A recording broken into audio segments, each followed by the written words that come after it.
Assalamualaikum warahmatullahi wabarakatuh. Saya Sulfianur Rohma dengan NIM 2002-1010-2002 dari kelas A. Angkatan tahun 2020. Di sini saya akan menjelaskan mengenai penguat transistor, amplifier, dan juga osilator. Di sini saya akan memaparkan mengenai simulasi dan perhitungan dan juga secara teori.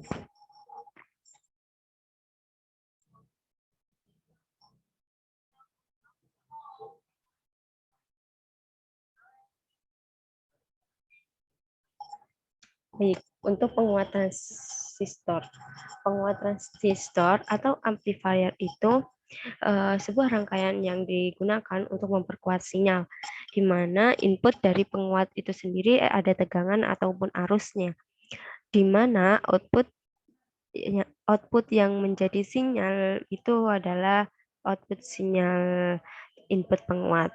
Rangkaian penguat yang menggunakan transistor itu dikenal dengan penguat transistor. Untuk pengaplikasian transistor terlibat di seperti alat elektronik audio maupun radio komunikasi. Transistor itu dibagi dalam beberapa kelas, tergantung dari posisi titik kinerja transistor pada suatu grafik karakteristik transistor. Namun penguat yang mempunyai efisiensi paling baik adalah jenis penguat kelas A. Untuk prinsip kinerja dari transistor sendiri sebagai penguat adalah arus listrik pada basis mengontrol arus yang lebih besar dari kolektor melewati transistor. Transistor sendiri itu berfungsi sebagai penguat ketika arus basis itu berubah lah. Perubahan kecil arus basis mengontrol perubahan besar pada arus yang mengalir dari kolektor ke emiter. Berdasarkan sistem ground-nya sendiri, pada transistor itu ada 3. Ada transistor basis bersama, jadi seperti ini. Lalu ada kolektor seperti rangkaian seperti ini. Lalu ada emitor, transistor emiter.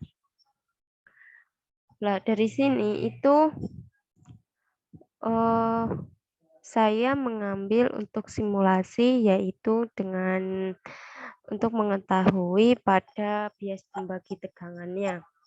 Jadi, selain bertujuan mengetahui perbedaan hasil simulasi, dan di situ juga saya akan mengetahui kinerjanya dari bias pembagi tegangan pada transistor itu sendiri. Jadi untuk simulasinya itu dapat digambarkan seperti penggunaan ini. Jadi dari sini, dari simulasi ini digambarkan bentuk seperti ini dengan yang berbeda, sehingga ini tinggal dikasih multimeter kembali. Kita salurkan ke R, C, lalu yang min itu ke Q, lalu untuk ground-nya bisa langsung kita copy untuk kita taruh di sini. Dan ini untuk mengukur dari arus ataupun tegangannya dapat dihubungkan untuk yang plus ke sini, dan untuk yang min itu di resistor, dekat resistor. Lalu menggunakan nih pembagi kan.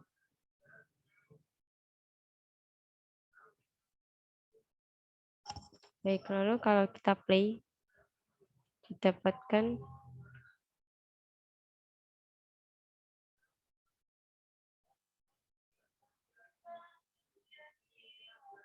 nah, jika tidak ada pergerakan ataupun menghasilkan nilai nol itu maka terdapat sebuah kesalahan pada sebuah rangkaian. Nah, maka dari itu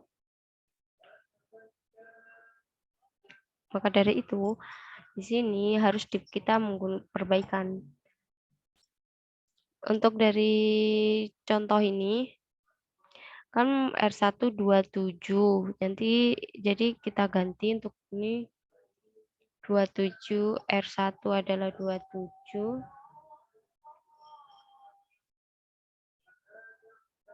kilo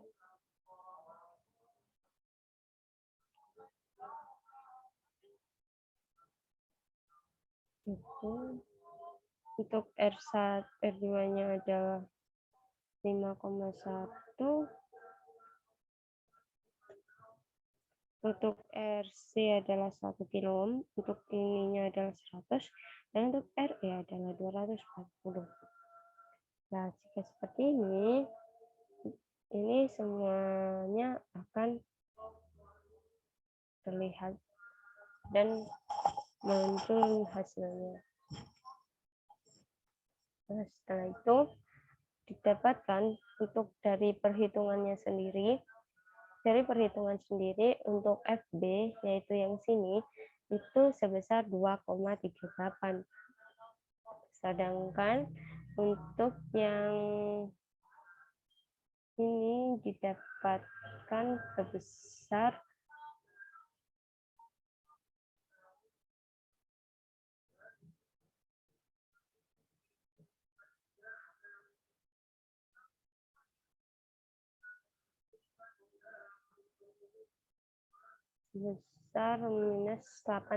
0,21.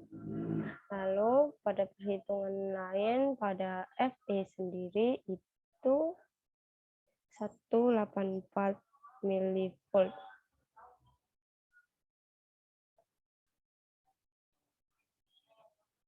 Di perhitungan sendiri itu 1,68. Untuk arus itu sebesar 737,155 mA. Di sini 7 miliampere. Untuk FC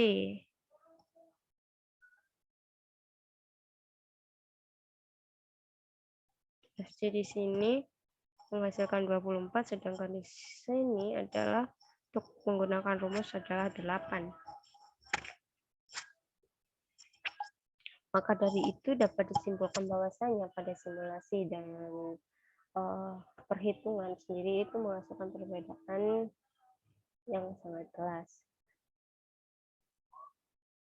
Lalu untuk selanjutnya yaitu mengenai pemberian secara umum pada jenis-jenis penguat transistor. Itu ada karakteristik dari transistor basis bersama. Transistor basis pertama ini memiliki karakteristik yaitu sering dipakai pada frekuensi tinggi pada jalur VHF dan jalur UHF. Kedua, adanya isolasi yang tinggi dari output ke input sehingga minimalkan efek umpan balik. Ketiga, bisa dipakai sebagai buffer atau penyangga. Keempat, mempunyai impedansi input yang relatif tinggi sehingga cocok untuk penguat sinyal yang kecil atau pre-amplifier. Untuk emiter bersama ini karakteristik sendiri itu ada yang mempunyai stabilitas penguatan yang rendah karena bergantung pada kestabilan suhu dan bias transistor, sangat mungkin terjadi isolasi dikarenakan adanya umpan balik yang positif, sehingga sering dipasang umpan balik negatif untuk mencegahnya. Lalu untuk sinyal output berbalik fase 180 derajat itu terdapat sinyal input. Lalu untuk sering dipakai pada penguat frekuensi rendah. Untuk kolektor bersama sendiri itu memiliki karakteristik seperti mempunyai penguatan arus yang sama dengan HFE. Lalu kedua, sinyal outputnya itu sefasa dengan sinyal input. Ketiga, cocok untuk dipakai untuk penguat penyangga buffer karena mempunyai impedansi input yang sangat tinggi dan mempunyai impedansi output yang rendah. Lalu memiliki penguat tegangan yang sama dengan satu. Selanjutnya yaitu eksperimen dan penjelasan dari amplifier. Untuk amplifier sendiri itu atau operasional penguat diartikan bahwa perangkat linear yang memiliki semua sifat yang diperlukan untuk amplifikasi DC yang hampir ideal dan oleh karena itu secara luas dalam pengkoordinasian sinyal, penyaringan atau melakukan operasi matematika itu ada penambahan, pengurangan, integrasi dan diferensial. Di sini pada amplifier operasional itu biasanya ada bentuk segitiga ini, digambarkan seperti ini, di mana ada input pembalik yang disimbolkan pada tanda negatif dan non pembalik yang disimbolkan pada nilai positif ini, tanda positif. Di sini saya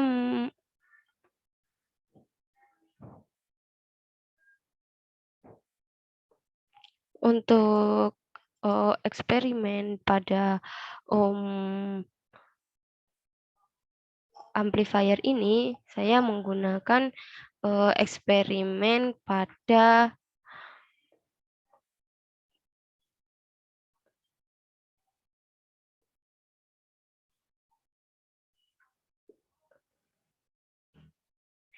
di sini bertujuan untuk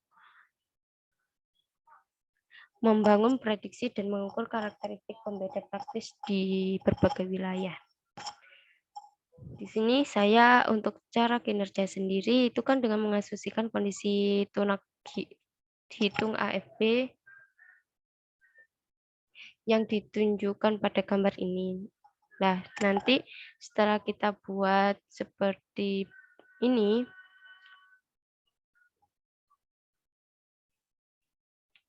kita memakai XFG, function generator, kita sambungkan ke sini, ini ke sini, lalu penggunaan multimeter yang plus disambung ke sini dan yang minus disambung.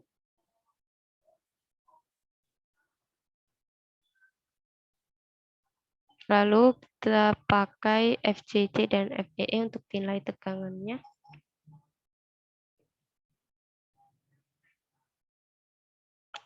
Itu sebesar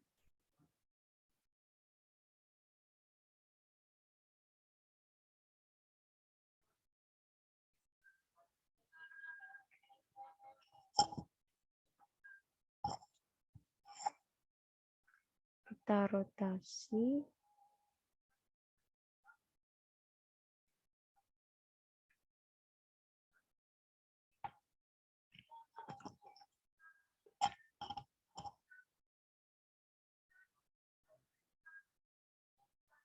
dan diganti sebesar 12 volt.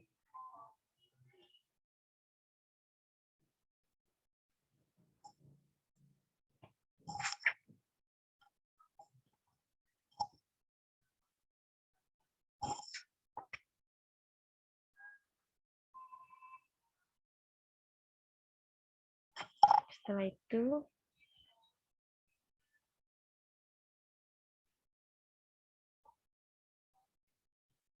Jangan lupa untuk dimatikan dan ini kita play.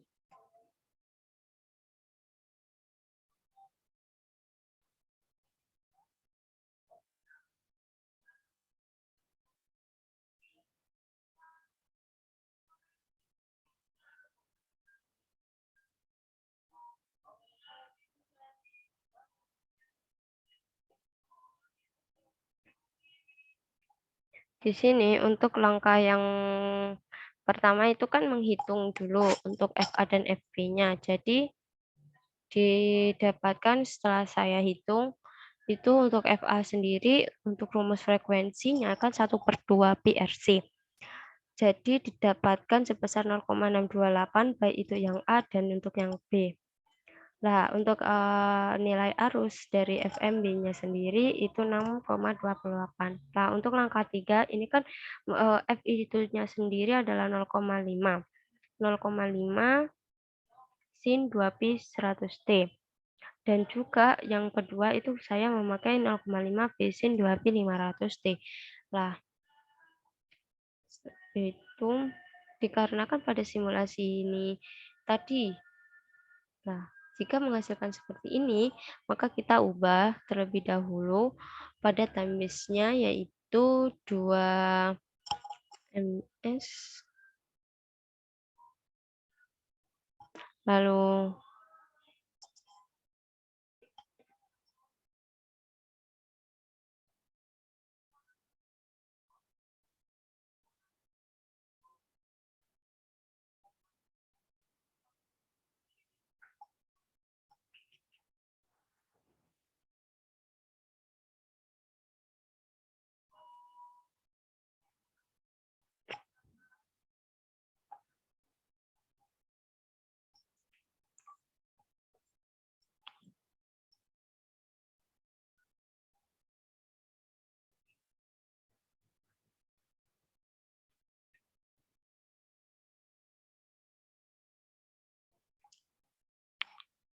didapatkan pada untuk tegangan inputnya itu 0,5 volt sin 2pi 100T bahwasanya maka didapatkan untuk waktu adalah sebesar 0,01 dengan rumus T per frekuensi inputnya dikarenakan dari persoalan sendiri saya memakai ini kan 0,5 volt sin 2pi itu kan rumusnya berawal dari tegangan input dikalikan sinnya dikali frekuensi inputnya dikali waktu. Maka untuk FO sendiri itu dapat dirumuskan min T dikalikan tegangan input dibagi resistor dan dikalikan kapasitornya. Dan itu menghasilkan min 5. Untuk yang kedua pada Fi 0,5 volt sin 2pi 200T itu didapatkan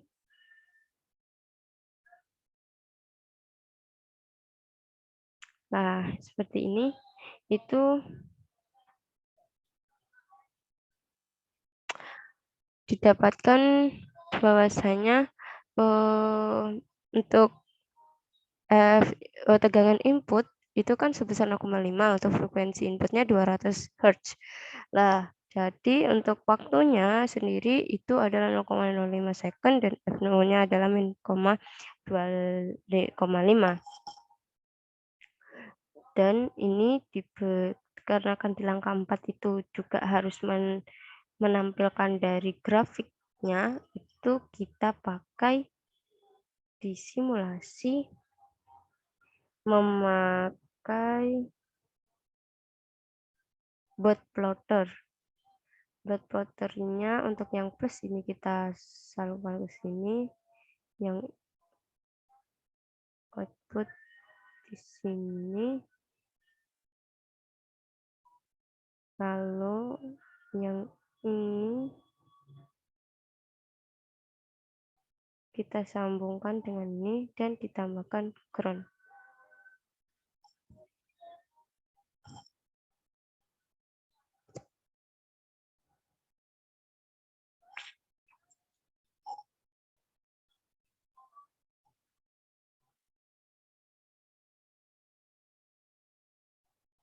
Nah, yang didapat adalah seperti ini untuk bentuk dari grafiknya. Setelah itu, jadi didapatkan bahwasanya dari nilai perhitungan dan simulasinya sendiri itu sama. Jadi seperti ini. Lalu untuk di sini dibandingkan dari hasil simulasi dan perhitungan untuk A, B-nya itu memiliki perbedaan, yaitu pada simulasi itu 0,626 ampere ya. Untuk perhitungan ini kan 6,28 seperti yang di awal tadi ini. Jadi untuk langkah selanjutnya yaitu pada osilator. Bahwasanya osilator itu merupakan rangkaian elektronika yang menghasilkan sejumlah getaran sinyal listrik secara periodik, di mana gelombang sinyalnya itu dapat berupa sinus, gergaji, dan square atau kotak. Di sini sebuah osilator itu ada dua bagian, yaitu penguat amplifier dan umpan balik feedbacknya. Di sini saya memakai osilator RC. Osilator RC sendiri ini frekuensi gelombang sinus yang rendah di bawah 10 kHz osilator itu masuk di RC sendiri. Di sini kan jika hanya satu frekuensi melewati jaringan pergeseran fasa RC yang muncul pergeseran fasa 180 derajat, osilasi oleh frekuensi ini dimungkinkan jika inversi fase 180 derajat dari input output transistor digabungkan dengan pergeseran fasa ini. Kondisi yang diperlukan untuk pergeseran fasa Berghaus terpenuhi. Oleh karena itu, untuk efek regeneratif hanya terjadi pada satu frekuensi gelombang sinus sehingga keluaran gelombang sinus dimungkinkan. Pergeseran fasa 180 itu terjadi pada jaringan perpindahan fasa yang sehingga diperlukan sebuah terminal RC di mana pergeseran maksimumnya 90 derajat. Untuk rumus dari frekuensi osilasi RC dengan 3 terminal itu adalah sebagai berikut, yaitu 1 per 180 derajat dikalikan RC itu sendiri. Nah, untuk rangkaiannya dari sini, ini kita bentuk seperti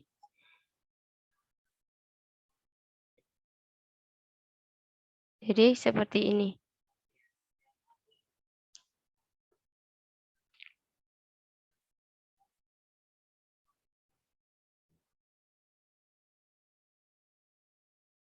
Lah, ini.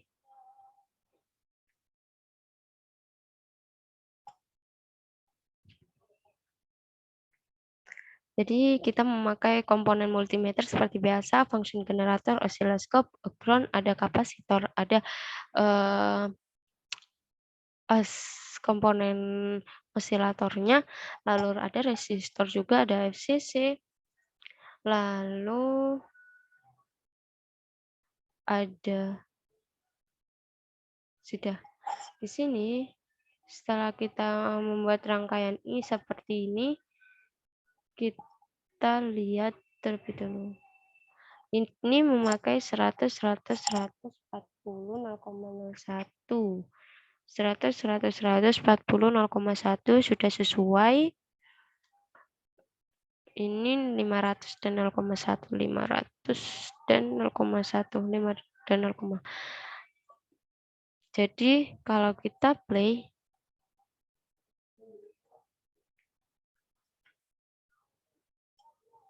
karena itu masih seperti ini untuk grafiknya, maka ini bisa kita gunakan.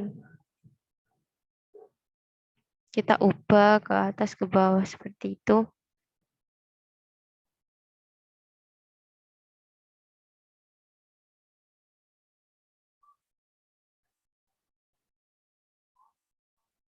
Nah, sudah.